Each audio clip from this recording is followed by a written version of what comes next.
여호와께서 다스리시니 만민이 떨 것이요 여호와께서 그룹 사이에 좌정하시니 땅이 흔들릴 것이로다. 시온에 계시는 여호와는 위대하시고 모든 민족보다 높으시도다. 주의 크고 두려운 이름을 찬송할지니 그는 거룩하심이로다. 사랑과 은혜가 풍성하신 하나님, 거룩하고 복된 주님의 날 주님의 백성들이 주님 앞에 영과 진리로 예배하기 위하여 모였사오니 오늘 이 예배 자리에 모인 우리 모두에게 충만하게 임재하여 주시옵소서.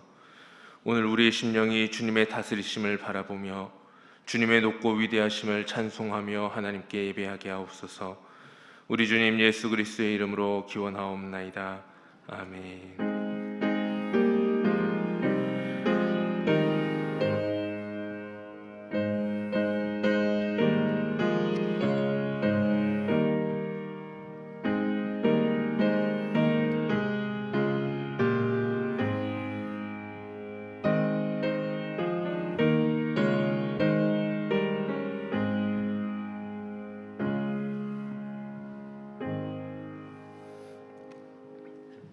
함께 임재 찬양을 하나님 앞에 올려드립니다. 임재 찬양 함께 고백하겠습니다.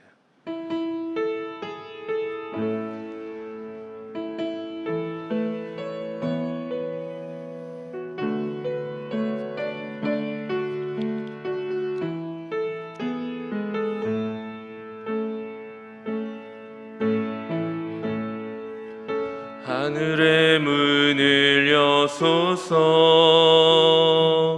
이곳을 주목하소서. 주를 향한 노래가 꺼지지 않으니 하늘을 열고 보소서. 이곳에 임재하소서. 주님을 기다립니다. 기도의 향기가 하늘에 닿으니 주여 임재하여 주소서. 이곳에 오셔서 이곳에 앉으소서. 이곳에서 드리는 예배를 받으소서. 주님의 이름만이 오직 주의 이름만 이곳에 있습니다. 이곳에 오셔서 이곳에 앉으소서. 이곳에서 드리는 예배를 받으소서. 주님의 이름만이 오직 주의 이름만 이곳에 있습니다.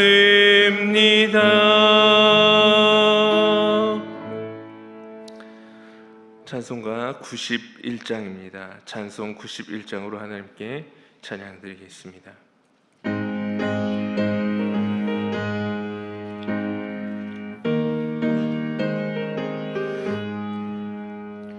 슬픈 마음 있는 사람 예수 이름 믿으며 영원토록 변함없는 기쁜 마음 얻으리. 예수의 이름은 세상의 소망이요.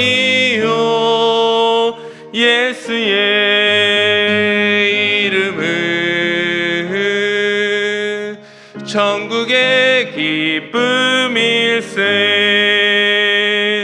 거룩하신 주의 이름 너의 방패 삼아라. 환난 시험 당할 때에 주 주께 기도드려라. 예수의 이름은 세상의 소망이요, 예수의 이름은 천국의 기쁨일세. 존귀하신 주의 이름 우리 기쁨 되도다. 주의 품에 안길 때에 기뻐 찬송 부르리. 예수의 이름은 세상의 소망이요, 예수의 이름은 천국의 기쁨일세. 우리 갈 길 다 간 후에 보좌 앞에 나가 왕의 왕께 경배하며 면류관을 드리리. 예수의 이름은 세상의 소망이요, 예수의 이름은 천국의 기쁨일세. 성시교독은 53번입니다. 찬송가 뒤에 있는 교독문 53번, 시편 121편을 교독하겠습니다. 내가 산을 향하여 눈을 들리라. 나의 도움이 어디서 올까?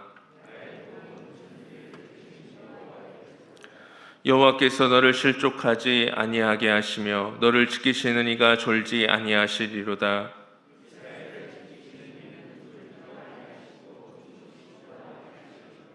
여호와는 너를 지키시는 이시라. 여호와께서 내 오른쪽에서 내 그늘이 되시나니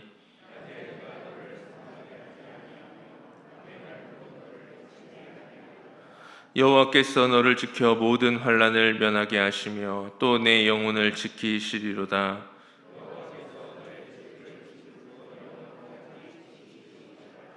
아멘. 새롭게 번역된 사도신경으로 신앙 고백하겠습니다. 나는 전능하신 아버지 하나님 천지의 창조주를 믿습니다. 나는 그의 유일하신 아들 우리 주 예수 그리스도를 믿습니다. 그는 성령으로 잉태되어 동정녀 마리아에게서 나시고 본디오 빌라도에게 고난을 받아 십자가에 못 박혀 죽으시고 장사된 지 사흘 만에 죽은 자 가운데서 다시 살아나셨으며 하늘에 오르시어 전능하신 아버지 하나님 우편에 앉아 계시다가 거기로부터 살아있는 자와 죽은 자를 심판하러 오십니다. 나는 성령을 믿으며 거룩한 공교회와 성도의 교제와 죄를 용서받는 것과 몸의 부활과 영생을 믿습니다. 아멘.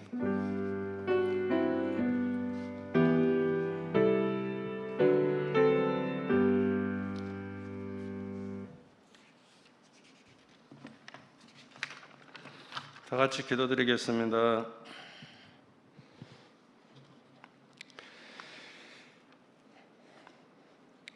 하나님 감사합니다.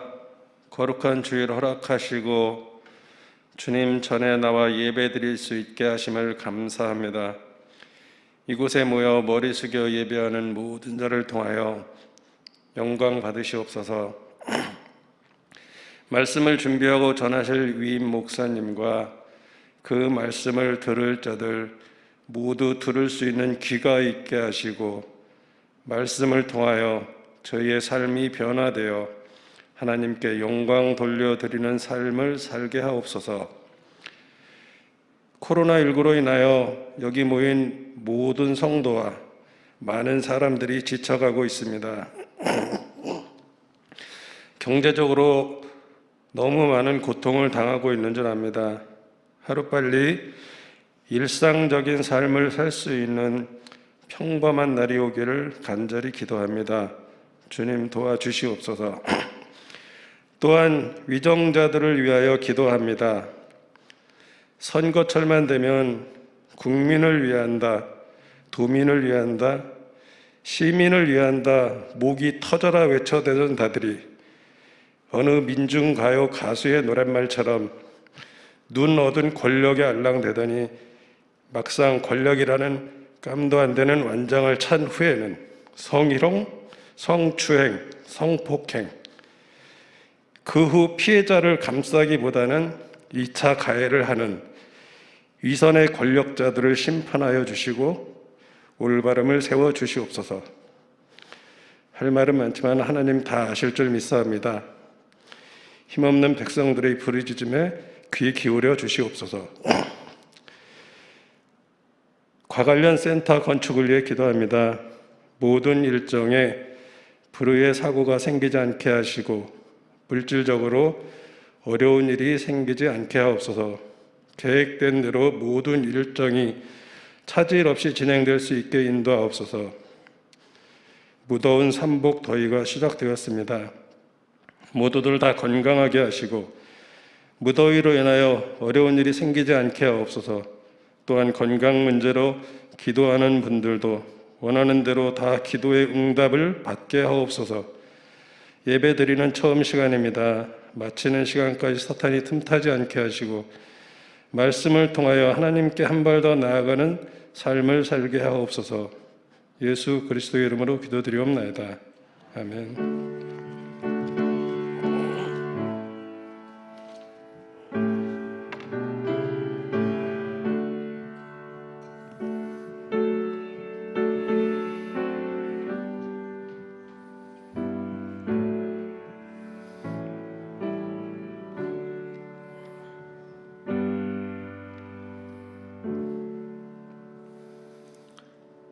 찬송 301장을 함께 고백하겠습니다. 찬송가 301장 함께 고백하겠습니다.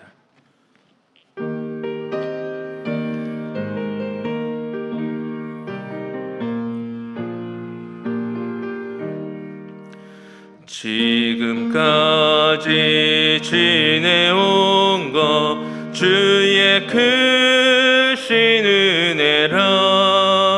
한이 없는 주의 사랑 어찌 이루 말하랴. 자나깨나 주의 손이 항상 살펴주시고 모든 일을 주 안에서 형통하게 하시네. 몸도 맘도 연약하나 세임받아 살았네. 물 붓듯이 부시는 주의 은혜 족하다.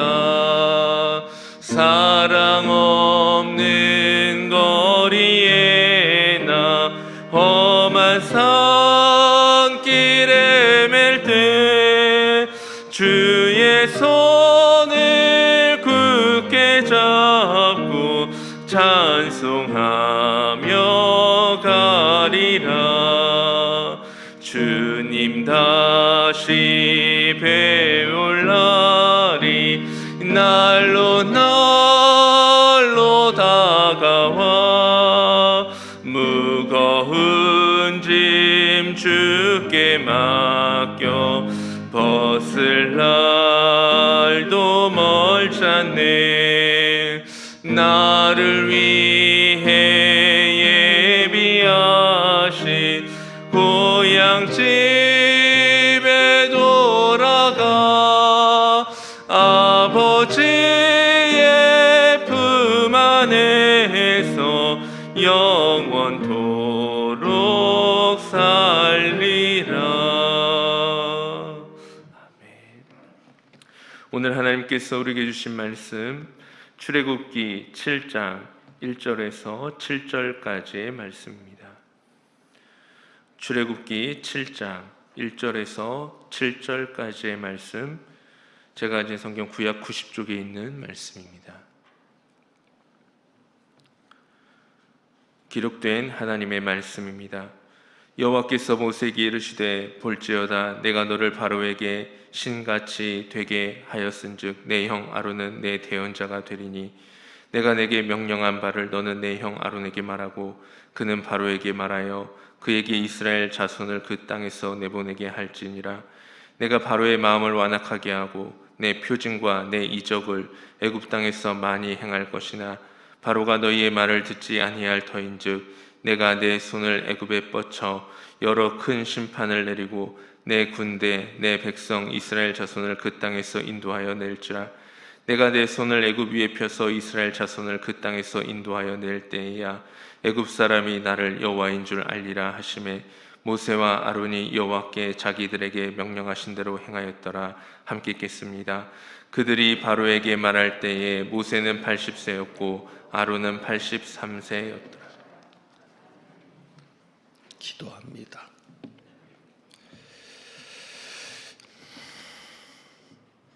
하나님 말씀 듣습니다. 이 시간 온전히 성령께서 깨닫게 하시는 말씀 되게 하옵소서. 성령님만이 역사하여 주옵소서. 우리 주님 예수 그리스도의 이름으로 기도하옵나이다. 아멘. 오늘 본문에 보면 두 구절을 비교해 볼 이유가 있는데 과연 두 구절 중에서 어느 구절이 맞을지 여러분이 한번 생각해 보기를 원합니다. 우선 3절입니다. 3절에 보면 하나님께서 이렇게 말씀하십니다. 3절 내가 바로의 마음을 완악하게 하고 내 표징과 내 이적을 애굽 땅에서 많이 행할 것이나. 3절에서는 하나님께서 바로의 마음을 완악하게 하신다라고 말씀합니다. 그리고 13절을 봅니다. 봉독하지는 않았지만 13절 말씀, 그러나 바로의 마음이 완악하여 그들의 말을 듣지 아니하니 여호와의 말씀과 같더라라고 말합니다. 3절에서는 하나님께서 바로의 마음을 완악하게 하신다 했고 13절에서는 바로가 그 마음을 완악하게 했다라고 말씀하고 있습니다. 그렇다면 어느 구절이 맞는 구절이겠습니까? 하나님께서 바로의 마음을 완악하게 하신 것이 맞습니까? 아니면 바로가 스스로 자기의 마음을 완악하게 한 것이 맞겠습니까? 만약에 하나님께서 바로의 마음을 완악하게 하신 것이라면 문제가 생기게 됩니다. 왜냐하면 바로에게 잘못을 물을 수 없기 때문입니다. 4장으로 가서 좀 보겠습니다. 4장입니다. 4장 22절, 23절.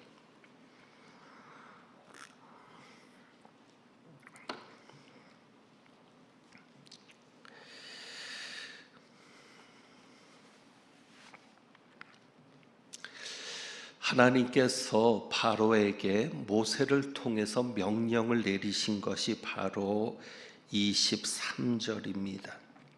이스라엘은 하나님의 아들이고 하나님의 장자라고 말씀하면서 내 아들을 보내주어 나를 섬기게 하라 말합니다. 출애굽을 말합니다. 애굽에서 내 보내라고 바로에게 말을 했는데 바로가 거절하니 내가 내 아들 내 장자를 죽이리라 하셨다 하라.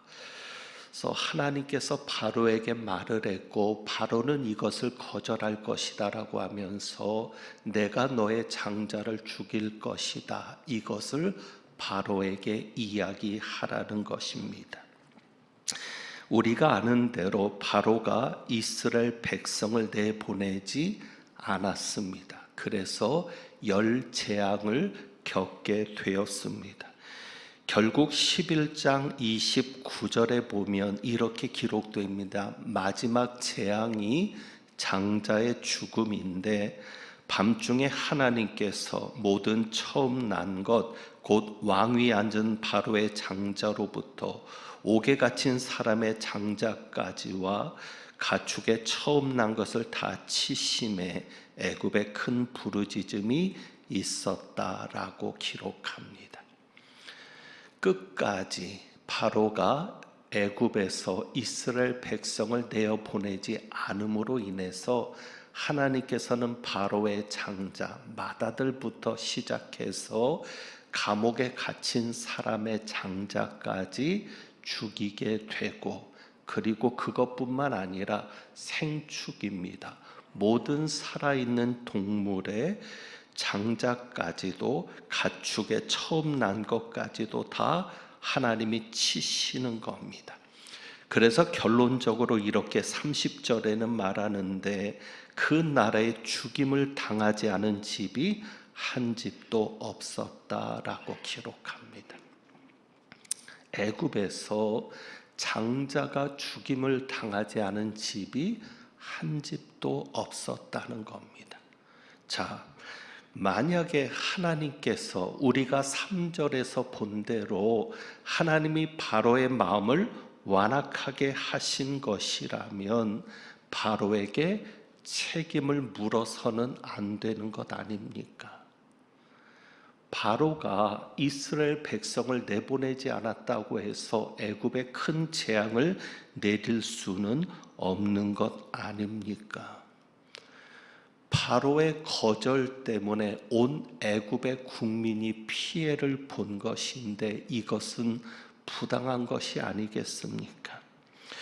자, 5장을 좀 먼저 정리를 합니다. 5장을 보시죠. 대략적으로 여러분이 보시면 좋겠습니다. 5장에서는 모세가 하나님의 말씀에 순종해서, 명령에 순종해서 바로 앞에 섭니다. 그런데 2절에 보면 바로가 거절을 하죠. 여호와가 누구이기에 내가 그의 목소리를 듣고 이스라엘을 보내겠느냐? 나는 여호와를 알지 못하니 이스라엘을 보내지 아니하리라. 그리고 16절 17절에 보면은 벽돌을 이스라엘 백성들이 노예로서 만들어 왔는데 그 벽돌을 만드는 과정을 더 힘들게 만들어 버립니다. 그리고는 이야기합니다. 17절에 너희가 게으르다 게으르다. 너희가 게으르니까 쓸데없는 생각을 한다는 겁니다. 하나님 앞에 제사를 드리자라고 하는, 광야로 가서 제사를 드리고자 하는 쓸데없는 생각을 하고 있는 거니까 너희를 정신없도록, 쓸데없는 생각을 하지 못하도록 더 힘들게 만들 수밖에 없다라는 것입니다. 이것으로 인해서 이스라엘 자손의 작업 반장들입니다. 작업 반장들인데 여기 기록하는 일을 맡은 이라고 되어 있는데 작업 반장들입니다. 이스라엘 자손의 작업 반장들이 모세와 아론을 원망하게 되고 이것이 모세와 아론에게는 고통이 되는 겁니다. 그 고통의 내용이 22절, 23절에 나오고 있습니다. 분명 모세는 하나님의 말씀에 순종해서 바로 앞에 섰습니다. 그리고 하나님께서 말씀하신 그대로 전했습니다. 순종했는데 결과는 더 힘들어졌습니다. 문제가 더 꼬였습니다. 왜 이런 결과가 나옵니까? 하나님 앞에 순종했으면 결과가 좋아야 하는 것 아닙니까? 그런데 결과는 더 나빠졌습니다. 왜 그렇습니까? 때가 되지 않았기 때문입니다. 아직은 때가 아니니까, 다시 말하면 하나님의 계획이 아직 남아 있습니다. 그래서 결과가 나오지 않은 겁니다. 자, 6장에 가서 봅니다. 6장으로 가서 보면 하나님이 다시 모세에게 나타나십니다. 그리고 1절에 말하죠. 내가 바로에게 하는 일을 네가 보리라. 강한 손으로 말미암아 바로가 그들을 보내리라. 강한 손으로 말미암아 바로가 그들을 그의 땅에서 쫓아내리라. 하나님께서 다시 한번 강한 손으로 말미암아, 내가 강한 손으로 능력을 나타내서 바로가 너희를 보낼 것이다, 쫓아내듯 보낼 것이다 라고 말씀합니다. 그리고는 6절에 가서는 뭐라고 얘기하냐면 이스라엘 자손에게 말하라는 겁니다. 나는 여호와라. 그러면서 아주 귀한 말씀을 하십니다. 7절에 너희를 내 백성으로 삼고 나는 너희의 하나님이 되리니 나는 애굽 사람의 무거운 짐 밑에서 너희를 빼낸 너희의 하나님 여호와인 줄 너희가 알지라. 우리가 듣기에는 참 은혜로운 말씀을 모세를 통해서 이스라엘 백성에게 전하게 하셨는데 반응은요, 9절이죠. 모세가 이와 같이 이스라엘 자손에게 전하나 그들이 마음의 상함과 가혹한 노역으로 말미암아 모세의 말을 듣지 아니하였더라. 이스라엘이 받아들이지 않습니다. 그래서 모세의 반응이 나오는 겁니다. 모세의 반응이 뭐냐면 12절이죠. 하나님께서 다시 모세에게 바로 앞에 가서 말하라고 할 때 모세의 반응이 12절입니다. 이스라엘 자손도 내 말을 듣지 아니하였거든 바로가 어찌 들으리까? 나는 입이 둔한 자니이다. 이 말씀을 주목해서 보셔야 합니다.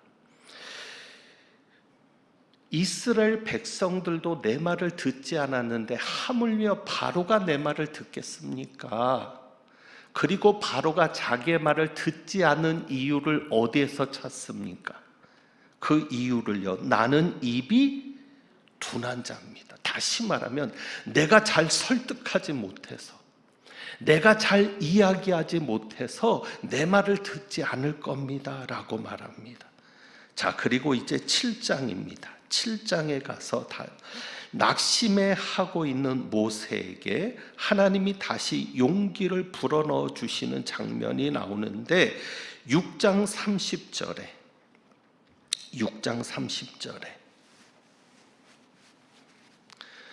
모세가 여호와 앞에서 아뢰되 나는 입이 둔한 자이오니 바로가 어찌 나의 말을 들으리까? 모세가 다시 말합니다. 그러니까 하나님께서 모세에게 바로에게 가서 말하라고 할 때마다 모세는 뭐라고 얘기해요? 나는 입이 둔한 자입니다. 내가 입이 둔해서 이스라엘 백성도 듣지 않았는데 하물며 바로가 내 말을 듣겠습니까? 그러니까 모세는 입이 둔하다는 얘기를 3번이나 반복을 하고 있습니다. 처음에 하나님께서 모세에게 나타나셔서 사명을 주실 때 그게 4장에 있거든요. 4장 10절에 보면 모세가 이렇게 말합니다. 입이 뻣뻣하고 혀가 둔한 자입니다. 나는 입이 뻣뻣하고 혀가 둔한 자입니다. 그럴 때 하나님께서 누가 사람의 입을 지었느냐? 하나님이 지었다고 말하지 않습니까? 그러니 누구만 의지하고 가면 돼요? 하나님만 의지하고 가면 돼요. 그래서 하나님이 얘기하시는 게 이제 가라. 내가 너의 입과 함께 있어서 할 말을 가르치리라. 내가 너의 입과 함께 있어서 할 말을 가르치리라. 하나님이 그렇게까지 얘기하는데 모세는 또 거기에다가 대고 주여 보낼 만한 자를 보내소서. 계속 모세는 지금 어쩌면 자기의 결정적인 단점일 수 있습니다. 말을 해야 되는 사람이 입이 둔하다는 것은, 설교자가 설교를 제대로 못한다는 것은 결정적인 잘못일 수 있거든요. 근데 하나님이 가라고 하는데도 계속 그 이유를 대면서 거절하고 보낼 만한 자를 보내라고. 그러니까 하나님은 지금 실수하시는 거라고 얘기하는 것 아닙니까? 그러니까 하나님이 결국 분노하시면서 내 형 아론이 있지 않느냐라고 말합니다. 그가 너를 대신하여 백성에게 말할 것이니 그는 너의 입을 대신할 것이요 너는 그에게 하나님과 같이 되리라. 자, 여기에서 모세가 잘못 생각하는 게 있습니다. 모세가 3번이나 반복해서 자기 입이 둔해서라고 얘기했죠. 자, 다시 묻습니다. 이미 나왔던 질문이지만 바로가 모세의 말을 듣지 않은 것은 모세가 입이 둔해서 듣지 않은 것입니까? 아니면 아직까지 하나님이 자신의 능력을 나타내지 않아서 듣지 않으신 겁니까? 하나님이 능력을 나타내지 않아서죠. 다시 말하면 인간의 능력과는 상관없습니다. 인간의 기술과는 상관없습니다. 하나님이 하라고 하시는 데는 인간의 조건과는 상관없습니다. 하나님이 능력을 나타내지 않아서이지 모세가 입이 둔해서 바로가 듣지 않고 이스라엘 백성이 듣지 않은 것이 아닙니다. 이것은 우리가 이렇게 말할 수 있습니다. 아직 하나님의 때가 되지 않았기 때문에. 아직은 하나님의 때가 되지 않은 겁니다. 하나님이 때가 되면 자신의 능력을 나타내서 반드시 결과를 이루어 내실 겁니다. 그러니까 모든 것의 주권은 누구에게 있습니까? 하나님에게 있습니다. 모세에게 주권이 있는 게 아니라, 모세에게 열쇠가 있는 게 아니라 열쇠는 하나님에게 있습니다. 그것을 보여주는 말씀이 뭐예요? 내가 바로의 마음을 완악하게 했다라는 겁니다. 이것은 실제 하나님께서 바로의 마음을 완악하게 만들어서, 원래는 바로가 모세 말을 들으려고 했는데 아직 때가 아니니까 하나님이 바로의 마음을 완악하게 만들어서 듣지 못하게 하고 결국 10가지 재앙을 내리고 장자가 죽는 데까지 이르게 하려고 해서 그렇게 만든 것이 아니라, 하나님의 잘못이 아니라 누구의 잘못이에요? 바로의 잘못이죠. 바로 스스로 마음을 완악하게 한 겁니다. 하나님의 이름을 들을 때 마음을 돌같이 만들어버린 겁니다. 결국 책임은 바로에게 있습니다. 그런데 하나님은 그 바로의 마음을 꺾으실 수 있어요, 없어요? 있어요. 우리 하나님은 어떤 완악한 자의 마음도 꺾으실 수 있어요. 그런데 내버려 두시죠. 어쩌면 내버려 두시는 것도 하나님이 완악하게 하신 것일 수 있습니다. 그러니까 원래 완악하게 만들었다는 의미라기보다는 바로의 마음이 완악하게 되었을 때 그걸 내버려 두시면 어쩌면 하나님이 바로의 마음을 완악하게 만든 것이라고 이해할 수 있는 거죠. 하나님은 계획이 있으셨던 겁니다. 어떤 계획이요? 4절을 보죠. 7장 4절.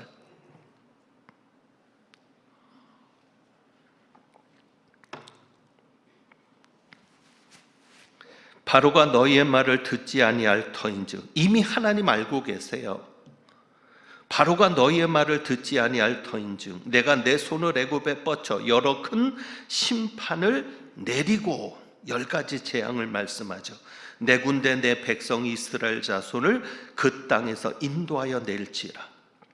내가 내 손을 애굽에 펴서 이스라엘 자손을 그 땅에서 인도하여 낼 때야 누가? 바로가 애굽 사람이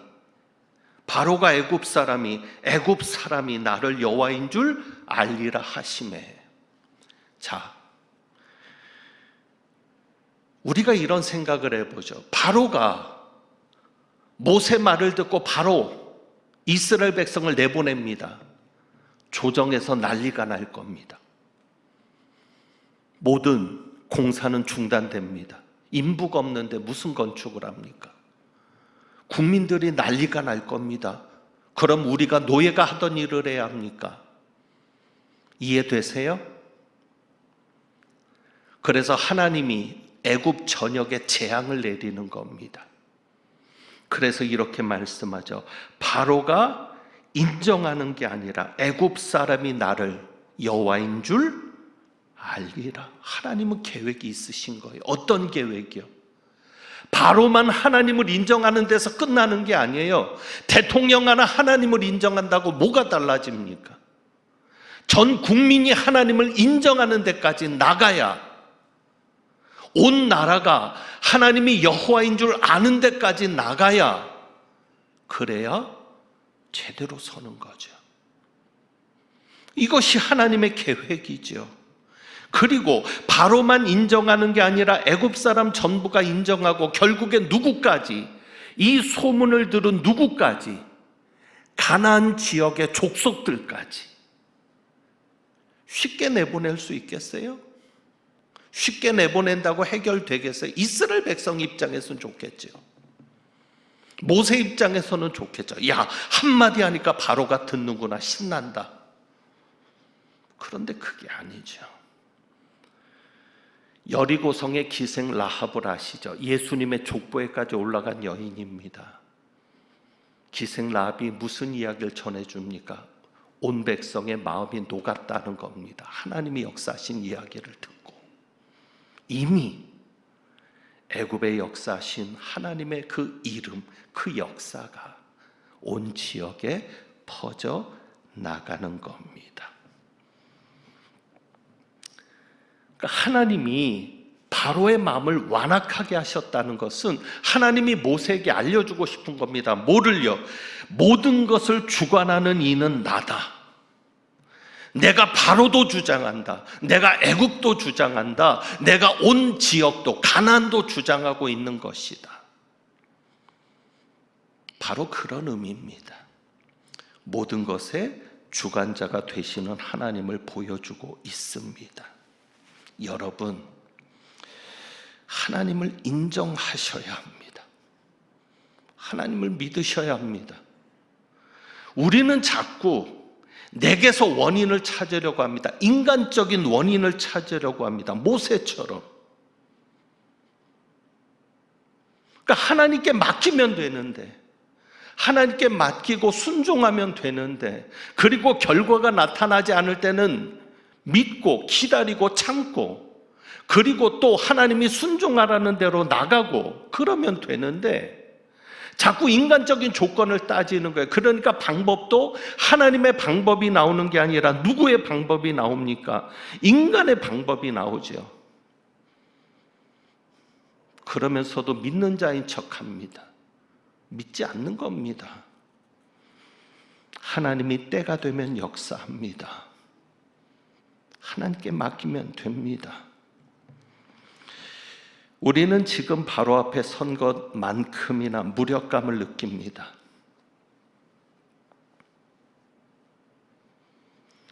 코로나로 인해서 교회에 대한 집중적인 공격 앞에 우리는 서 있습니다.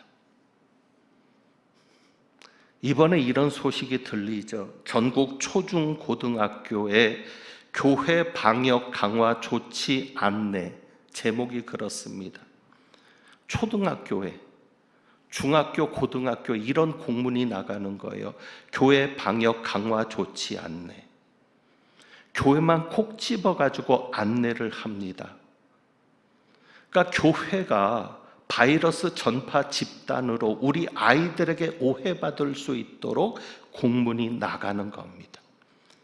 그러니까 교회를 나가면 감염되는 것처럼 오해할 수 있도록 하니까 결국 무슨 얘기예요? 교회 가지 말아라.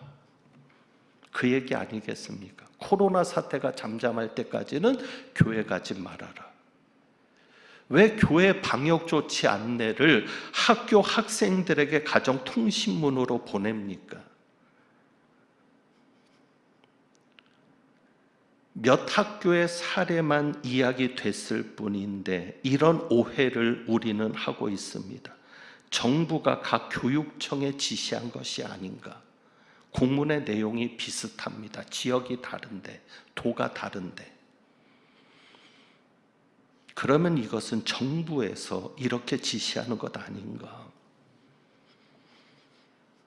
이번에 방역 조치가 강화되면서 기가 막힌 것은요, 예배 내용에 대해서도 간섭합니다. 찬송하지 말아라.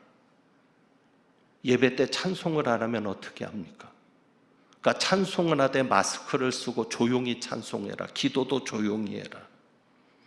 사실은 이런 것을 간섭하는 자체가 헌법에 위반되는 겁니다. 그런데 교회를 감시할 수 있도록 합니다. 그리고 사람들이 가장 민감한 부분을 건드립니다. 300만 원 벌금을 운운합니다. 이번에 문제가 됐죠. 구리시에서는 일반 시민에까지 신고하도록 그렇게 하고 포상금을 강조했다고 합니다. 근데 아시지만 원래 주민신고제는 있었습니다. 뭐 쓰레기 투기라든지 뭐 불법 주차라든지 주민신고는 있었어요. 그러니까 특별한 조치는 아니에요. 그런데 문제는 이번에 교회를 집어넣었다는 겁니다. 실제로 구리시 어느 교회에서는 예배당 안에서는 마스크를 썼어요.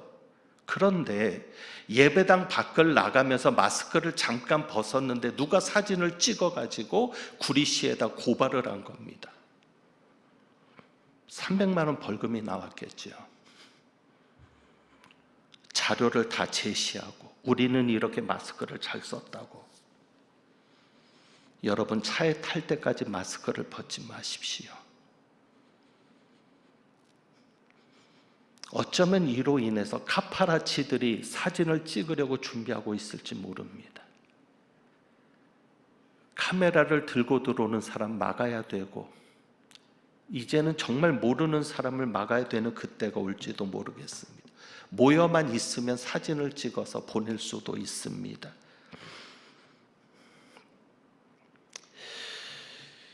한국교회 언론회라고 하는 데서 통계를 낸 것이 있습니다. 실제 교회 예배 모임으로 감염된 자는 약 200명 정도라고 그렇게 말을 합니다. 이게 몇 달 지난 통계니까는 좀 달라졌을 수 있습니다. 그러니까 전체 확진자 중에 약 1.8%입니다.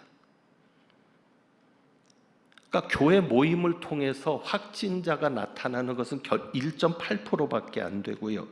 전체 예배 출석자로 따지면 감염은 겨우 0.0051%.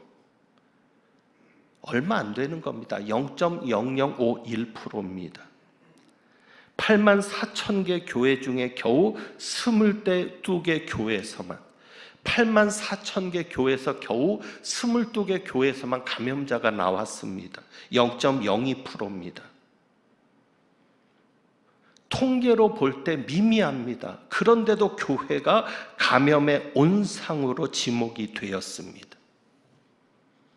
어쩌면 이 중에는 신천지가 있을지 모릅니다. 그래서 신천지와 이중으로 연결된 것을 계산하면 훨씬 적을 수도 있습니다.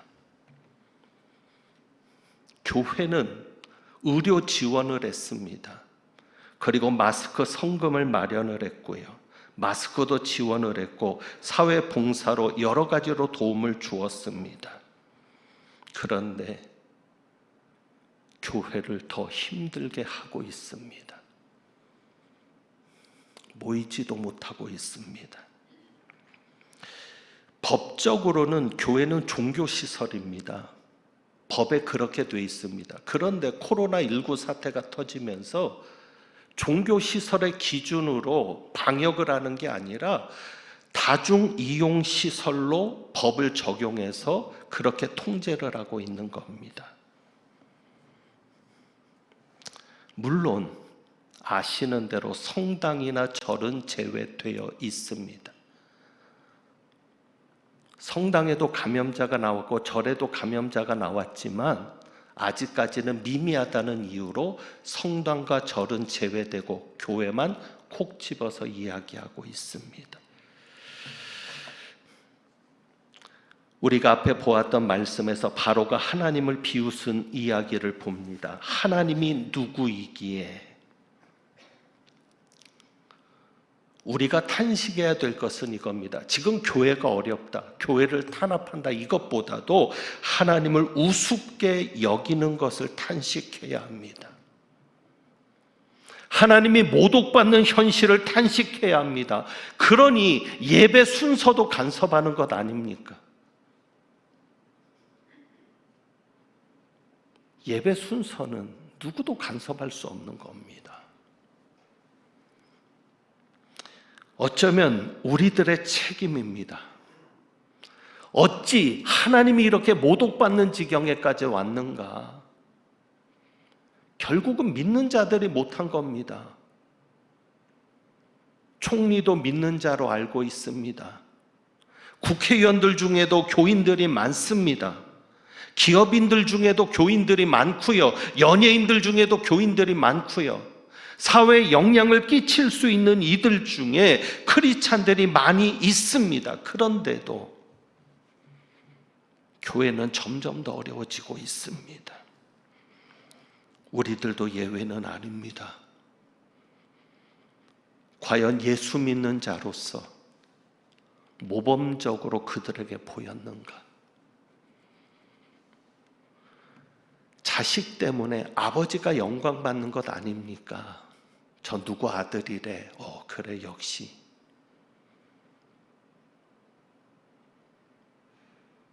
우리가 하나님 아들인데 아들 때문에 우리 아버지 되시는 하나님이 좀 우쭐해지면 안 되는 것입니까? 잘해야 합니다. 이럴 때일수록 잘해야 합니다. 이제 말씀을 맺습니다. 하나님께 맡기고 기도할 것밖에 없습니다. 그냥 어떻게 할 수 있겠습니까? 하나님 아실 겁니다. 우리는 하나님을 믿습니다. 하나님 살아계시고 하나님의 능력을 믿습니다. 분명 하나님이 결과를 가지고 오실 겁니다. 하나님의 계획이 있을 겁니다. 우리는 그저 맡기고 기도하고 순종만 하면 될 겁니다. 무엇보다도 놓치지 말 것은 하나님이 영광 받으시도록 해야 합니다. 그러기 위해서는 우리가 믿는 자답게 살아야 합니다. 여러분을 통해서, 우리 교회를 통해서 하나님이 영광 받으시는 역사가 일어날 수 있기를 주님의 이름으로 축원합니다. 기도하겠습니다. 하나님 불쌍히 여겨 주옵소서. 하나님이 누구냐라고 비웃는 이들에게 하나님의 살아계심을 드러내시옵소서. 우리를 기쁘게 사용하여 주옵소서. 우리 주님 예수 그리스도의 이름으로 기도하옵나이다. 아멘. 370장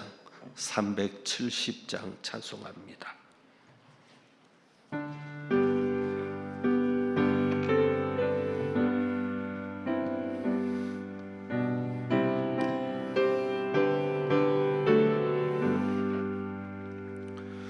주 안에 있는 나에게 땅 근심이 있으랴.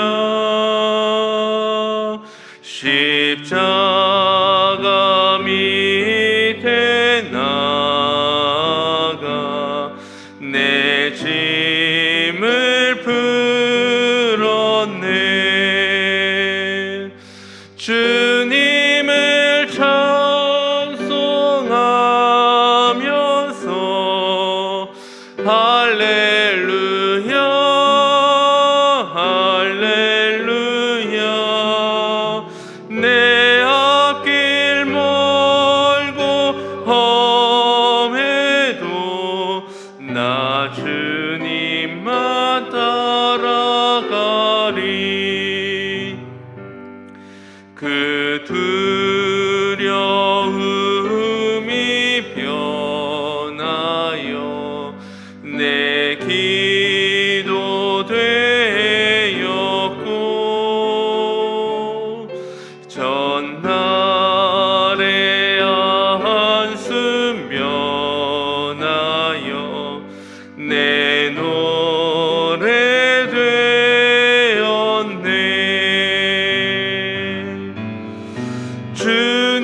내 주는 자비하셔서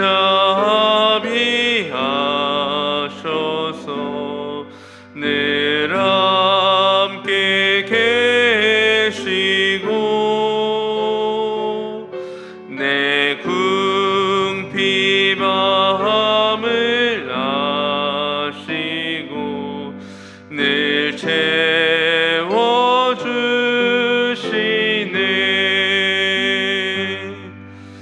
주님을 찬송하면서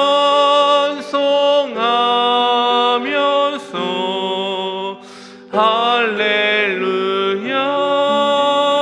할렐루야 내 앞길 멀고 험해도 나 주님만 따라가리. 내 주와 맺은 언약은 영 불변하시니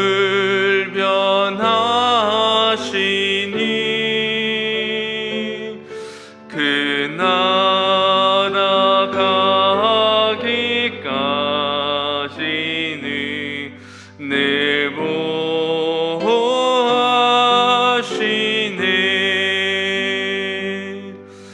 주님을 찬송하면서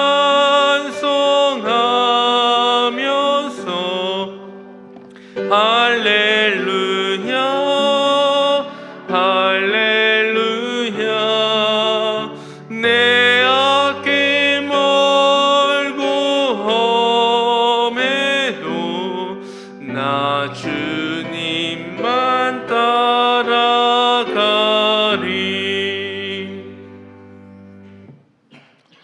기도합니다.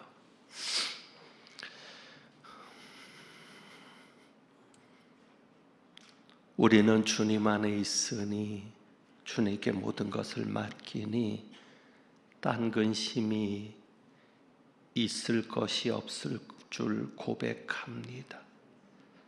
주님께 모든 것을 맡기는 그 마음으로 귀한 예물을 봉헌하오니 예물 드린 가족마다 하나님 책임져 주옵소서. 불쌍히 여겨 주옵소서. 우리 주님 예수 그리스도의 이름으로 기도하옵나이다. 아멘. 교회 소식을 말씀드립니다. 순서지 뒷면을 보면 오늘 3부 예배 후에 교육위원회가 실로암실에서 있겠습니다. 오늘까지 장학금 신청을 받으니까 신청해 주시기를 바랍니다. 교육위원회 전까지 3부 예배 마칠 때까지 신청이 되어야 하겠습니다. 오늘 오후부터 내일까지 폭우 예보가 있는데 4층 바닥 슬라브 거푸집을 마무리하고 또 콘크리트 작업까지 할 수 있으면 좋겠는데 위에서 기도해 주시기를 부탁드립니다. 안전수칙을 잘 읽어보시고요. 교회를 벗어날 때까지 마스크를 꼭 착용을 해주시고 모이지 마시고 가급적 예배가 끝나면 바로 돌아가시는데 돌아가실 때도 거리를 유지해 주셔야 어려움이 없겠습니다. 어려운 때입니다. 불편하시더라도 좀 견뎌주시고 우리가 어쨌거나 정부가 하라는 대로 지침대로 해야 여러분에게도 피해가 가지 않기 때문에 우리가 어쩔 수 없는 상황인데 이럴 때일수록 조금씩 양보하고 조심하면서 해주시면 고맙겠고요. 우리 지난 주간에 임용택 집사님께서 하나님의 부름을 받고 은혜 가운데 장례를 마쳤습니다. 슬픔 당한 최은식 집사님과 그 가정을 위해서 기도해 주시기를 부탁을 드립니다. 이제 우리 건축을 위해서 기도하겠습니다. 건축을 위해서 우리 같이 기도하겠습니다. 선교 2세기를 열어가는 오랜 역사를 지닌 광릉내 교회 과관련센터 건축에 동참하도록 허락하신 하나님 아버지 감사합니다. 미래 하나님의 큰 일꾼이 될 다음 세대를 위해 꼭 필요한 공간을 마련하게 하시니 감사합니다. 다윗은 간절한 소원을 가지고도 이루지 못했는데 부족한 저희에게 기회를 주시니 감사합니다. 하나님 아버지, 건축을 위해 기도합니다. 공사하기 좋은 날씨를 주옵소서. 시공을 맡은 신부건설이 사명을 가지고 잘 감당하며 준공할 때까지 어려움이 없도록 지켜 주옵소서. 공사 기간 동안 안전사고가 일어나지 않게 하옵소서. 건축 기간 동안 사탄이 틈타지 못하게 하시고 산발랏과 도비아 같이 교회 건축을 비방하거나 방해하는 사람이 성도뿐 아니라 동네 사람 중에서라도 없게 하옵소서. 건축하는 동안 성도들이 복을 받게 하옵소서. 건축 재정에 어려움이 없게 하시고 무엇보다 성도들이 기쁨으로 자원하여 건축에 동참하게 하옵소서. 건축 후에 이 공간에서 활동할 우리의 자녀 손들이 믿음 안에 잘 성장하게 하시고 하나님의 사명을 온전히 감당하는 교회가 되게 하옵소서.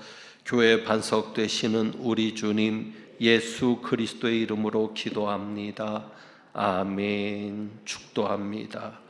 하나님은 내게 복을 주시고 너를 지키시기를 원하며 하나님은 그의 얼굴을 내게 비추사 은혜 베푸시기를 원하며 하나님은 그 얼굴을 내게로 향하여 드사 평강 주시기를 원하노라.